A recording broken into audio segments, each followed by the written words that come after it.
ഏത് നീച പ്രവൃത്തിയിലൂടെയും ഏത് ചതിയിലൂടെയും തെരഞ്ഞെടുപ്പ് വിജയമാണ് ഞങ്ങളുടെ ലക്ഷ്യമെന്ന് ശ്രീ സുരേഷ് ഗോപിയും അവരുടെ പാർട്ടി ഭാരതീയ ജനതാ പാർട്ടിയും തെളിയിച്ചിരിക്കുകയാണ്.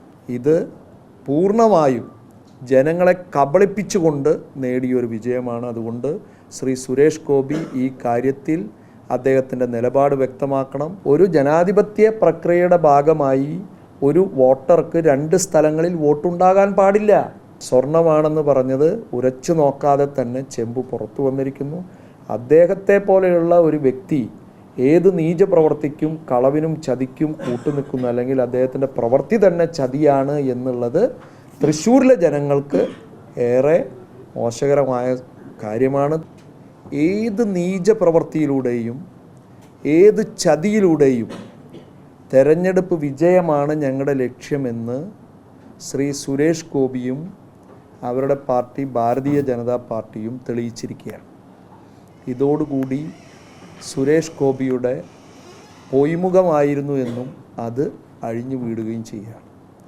ഇത് തെരഞ്ഞെടുപ്പിനെ ഇവിടെ തൃശ്ശൂരിൽ മത്സരിക്കുന്ന സമയം ഞാൻ തൃശ്ശൂരാണ് താമസം, തൃശ്ശൂരാണ് വോട്ട് ചേർത്തിയിരിക്കുന്നത്, ഞാൻ തൃശ്ശൂർക്കാരനാണ് എന്ന് പറഞ്ഞുകൊണ്ടാണ് അന്ന് വോട്ടർമാരെ സമീപിച്ചത്. ഇവിടെ വോട്ടർ പട്ടികയിൽ പേരുണ്ടായിരുന്നു. അതിനുശേഷം പിന്നീട് വോട്ട് ചോരി പ്രശ്നവുമായി ബന്ധപ്പെട്ട് ശ്രീ രാഹുൽ ഗാന്ധി പുറത്തുവിട്ട നിരവധി തെളിവുകളുടെ അടിസ്ഥാനത്തിൽ ഞങ്ങളന്ന് പറഞ്ഞു, സമാനമായ രീതിയിൽ തൃശ്ശൂരിലും നടന്നിരിക്കുന്നു. സ്ഥാനാർത്ഥി തന്നെ തിരുവനന്തപുരത്ത് താമസമുള്ള സുരേഷ് ഗോപി തൃശ്ശൂരിൽ വോട്ട് ചേർത്തിയിരിക്കുന്നു എന്ന് ഞങ്ങൾ പറഞ്ഞു. അന്ന് അതേസമയം കോർപ്പറേഷനിൽ തിരുവനന്തപുരത്തും വോട്ടുണ്ട് എന്ന് പറഞ്ഞു. അതിനെതിരെ പരാതികൾ കൊടുത്തു. പോലീസ് ആ പരാതി FIR രജിസ്റ്റർ ചെയ്ത് അന്വേഷണത്തിൽ ഒന്നുമില്ല എന്ന് പറഞ്ഞ് തള്ളിയിരിക്കുന്ന ഒരു സാഹചര്യമാണ്. ഇലക്ഷൻ കമ്മീഷന് ഇതിന് കേസെടുക്കാവുന്ന ഒരു സാഹചര്യമാണ്. ഇത് പൂർണ്ണമായും ജനങ്ങളെ കബളിപ്പിച്ചുകൊണ്ട് നേടിയൊരു വിജയമാണ്. അതുകൊണ്ട് ശ്രീ സുരേഷ് ഗോപി ഈ കാര്യത്തിൽ അദ്ദേഹത്തിൻ്റെ നിലപാട് വ്യക്തമാക്കണം. തൃശ്ശൂരിലെ ജനങ്ങളെ ചതിച്ചതിന് തൃശ്ശൂരിലെ ജനങ്ങളോട് മാപ്പ് പറയണം. അദ്ദേഹം ആ സ്ഥാനത്ത് നിന്ന് തന്നെ രാജിവെക്കണമെന്നാണ് ഞങ്ങൾക്കിതിൽ ആവശ്യപ്പെടാനുള്ളത്. കാരണം അത്രയും നീചമായൊരു പ്രവൃത്തിയാണ്, ചതിയാണ് ചെയ്തിട്ടുള്ളത് ജനങ്ങളോട്. ഇവിടെ വോട്ട് എന്ന് പറയുക, ഞാൻ തൃശ്ശൂരാണ് എന്ന് പറയുക, അതിനുശേഷം തിരുവനന്തപുരത്ത് പോയി വോട്ട് ചെയ്യുക. അപ്പോൾ ഒരേ സമയം 2 സ്ഥലത്തും വോട്ടുണ്ട് എന്നുള്ള വോട്ട് ചോരിയുടെ മറ്റൊരു വെർഷനാണ് നമ്മളിന്ന് കാണുന്നത്. ഭാരതീയ ജനതാ പാർട്ടി അവർ ഈ തെരഞ്ഞെടുപ്പിൽ ചെയ്തുകൊണ്ടിരിക്കുന്ന വോട്ടർ പട്ടികയിലെ അല്ലെങ്കിൽ വോട്ട് രംഗത്തുള്ള ക്രമക്കേടുകൾ വീണ്ടും നടത്തും എന്നുള്ളത് ആവർത്തിച്ച് പ്രഖ്യാപിക്കുക. നിയമസഭാ തെരഞ്ഞെടുപ്പിനാണോ അല്ലെങ്കിൽ കോർപ്പറേഷൻ തദ്ദേശ സ്ഥാപനങ്ങൾക്കാണെന്നുള്ളത് മറ്റൊരു സാങ്കേതികത്വം മാത്രമാണ്. നിങ്ങൾ മനസ്സിലാക്കേണ്ടത് ഒരേ സമയത്ത് 2 സ്ഥലത്ത് വോട്ടുണ്ടെന്നുള്ളത് തന്നെയാണ്.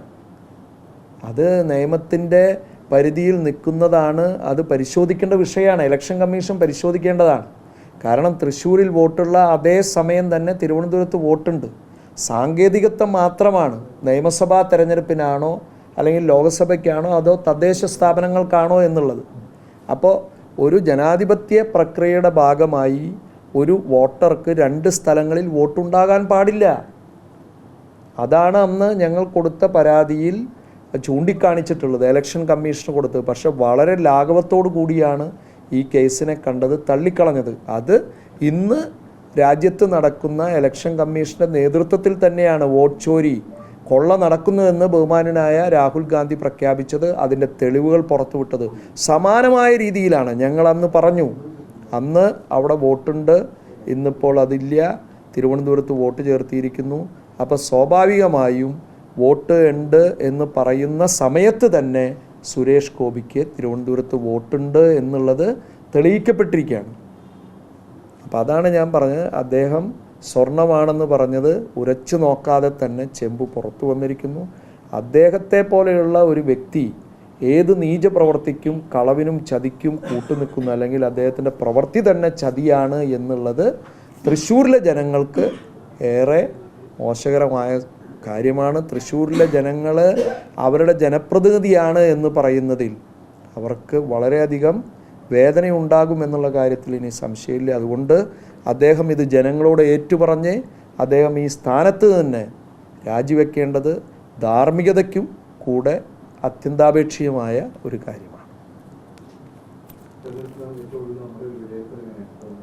തെരഞ്ഞെടുപ്പ് തീർച്ചയായിട്ടും ഈ പ്രാവശ്യം ഐക്യജനാധിപത്യ മുന്നണി വൻ വിജയം കൈവരിക്കും. കാരണം ഓരോ വോട്ടർമാരെയും ഞങ്ങൾ സമീപിക്കുമ്പോൾ അവർക്ക് ഈ 9.5 വർഷക്കാലത്തെ ഭരണവിരുദ്ധ വികാരം ഇടതുപക്ഷ ജനാധിപത്യ മുന്നണിയുടെ പിണറായി സർക്കാരിൻ്റെ സമാനമായ രീതിയിൽ തന്നെയാണ് ത്രിതല പഞ്ചായത്ത് സംവിധാനങ്ങൾ, ഇപ്പോൾ ഇൻക്ലൂഡിങ് കോർപ്പറേഷൻ. നിങ്ങളൊന്ന് പരിശോധിച്ചാൽ മതി. 10 വർഷം മുമ്പ് കണ്ട തൃശ്ശൂരും ഇപ്പോഴത്തെ തൃശ്ശൂരുമായിട്ട് യാതൊരു വ്യത്യാസമില്ല. എന്തെങ്കിലും തരത്തിലൊരു വ്യത്യാസം വരുത്താൻ സാധിച്ചിട്ടില്ല. നിത്യജീവിതത്തെ സംബന്ധിച്ചിടത്തോളം ജനങ്ങൾ വലിയ കഷ്ടപ്പാടിലാണ്, പട്ടിണിയിലും വറുതിയിലേക്കും പോയിക്കൊണ്ടിരിക്കുകയാണ്. ഇതൊക്കെ ഇത്തരത്തിലുള്ള കാര്യങ്ങളാണ് ജനം ചർച്ച ചെയ്തത്. മറ്റുള്ളതൊക്കെ പൊടിപ്പും തൊങ്ങലുമുള്ള കാര്യങ്ങളൊന്നും ജനം ചർച്ച ചെയ്തിട്ടില്ല. അതുപോലെ തന്നെ വിശ്വാസികൾക്കേറ്റ മുറിവ് അത് നിസ്സാരാണെന്ന് കരുതണ്ട. അതൊരു ഹൈന്ദവ വിശ്വാസം മാത്രമല്ല, ആകമാന വിശ്വാസികളെ സംബന്ധിച്ചിടത്തോളം അവരുടെ വിശ്വാസത്തിലേക്കുള്ളൊരു കടന്നുകയറ്റമാണ്. ഭഗവാന്റെ അവിടെ കാണിക്ക സമർപ്പിച്ചത് അത് കൊണ്ടുപോയി കട്ടെടുത്ത് വിൽക്കുക എന്ന് പറഞ്ഞാൽ ഇതിൽ പരം വിശ്വാസികളെ ബാധിക്കാൻ ഒന്നുമില്ല. ഇതൊക്കെയാണ് ജനം ചർച്ച ചെയ്തത്. നിത്യോപയോഗ സാധനങ്ങളുടെ വിലക്കയറ്റം, ഇവിടെ ഒരു മാഫിയയാണ് പിടിമുറുക്കിയിരിക്കുന്നത്. പാർട്ടിയുടെ CPMൻ്റെ ആൾക്കാർക്ക് മാത്രമേ രക്ഷയുള്ളൂ. പിണറായി വിജയൻ്റെ കുടുംബത്തിന്, പാർട്ടി നേതാക്കന്മാർക്ക്, അവരുമായി ബന്ധപ്പെട്ടവർക്ക്, പാർട്ടിയിലെ വലിയ പ്രവർത്തകർക്ക് മാത്രമേ ഗുണമുള്ളൂ. ബാക്കിയൊക്കെ ഒരു മാഫിയയുടെ കയ്യിൽ കുടുങ്ങിയിരിക്കുന്നു. എത്രയോ സംഭവങ്ങൾ, ഓരോ സംഭവങ്ങൾ നടക്കുമ്പോഴും അതിൻ്റെ പിന്നിലൊരു മാഫിയാണ്.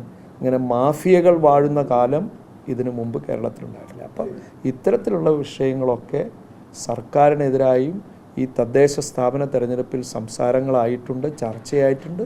അത് തീർച്ചയായിട്ടും ഐക്യജനാധിപത്യ മുന്നണിക്ക് വളരെ ഗുണകരമായിരിക്കും.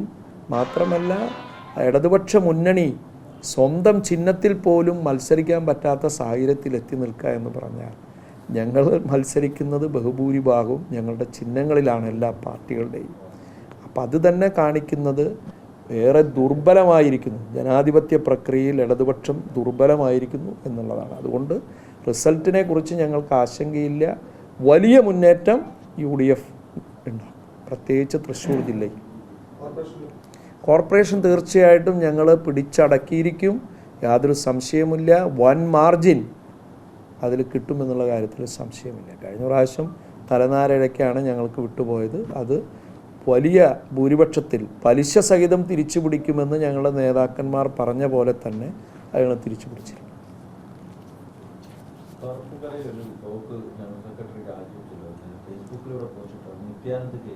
പാർട്ടിയെ സംബന്ധിച്ച് പാർട്ടിയുടെ നയപരിപാടികളിൽ വിശ്വസിച്ച് പോകുന്നവർക്ക് മാത്രമേ പാർട്ടിയിൽ നിന്ന് പോകാൻ പറ്റൂ. അപ്പോൾ അത്തരത്തിലുള്ള കാര്യങ്ങളിൽ വിശ്വസിക്കാതെ മറ്റു കാര്യങ്ങളിൽ വ്യാപൃതരാവുകയും മറ്റു പാർട്ടികളോട് ആഭിമുഖ്യമുള്ളവർ സ്വാഭാവികമായിട്ടും പോകും. പാർട്ടിയുടെ ഭാഗത്തുനിന്ന് എന്തെങ്കിലും ഒരു തെറ്റ് പറ്റിയിട്ടുണ്ടെന്ന് പാർട്ടിക്ക് തോന്നിയിട്ടില്ല. കാരണം അത്തരത്തിലൊരു പ്രവർത്തനം പാർട്ടിക്കില്ല. സ്വമേധയാ ഓരോ വ്യക്തികൾ എടുക്കുന്ന തീരുമാനമാണ് ഞാൻ ഏത് പാർട്ടിയിൽ വിശ്വസിക്കണം. അതൊക്കെ പാർട്ടിയുടെ അടിസ്ഥാനപരമായ മൂല്യങ്ങളിലും ആശയങ്ങളും വിശ്വസിക്കുന്നവരാണ്. അപ്പം അദ്ദേഹത്തിന് പോയിട്ടുണ്ടെങ്കിൽ, എനിക്കറിയില്ല അങ്ങനെ ഉണ്ടായിട്ടുണ്ടോ എന്ന് ഞാൻ പരിശോധിക്കാം. ഇനി അങ്ങനെ ഉണ്ടെങ്കിൽ അതൊക്കെ അവരുടെ വ്യക്തിപരമായ ഇഷ്ടങ്ങളും താല്പര്യങ്ങളും.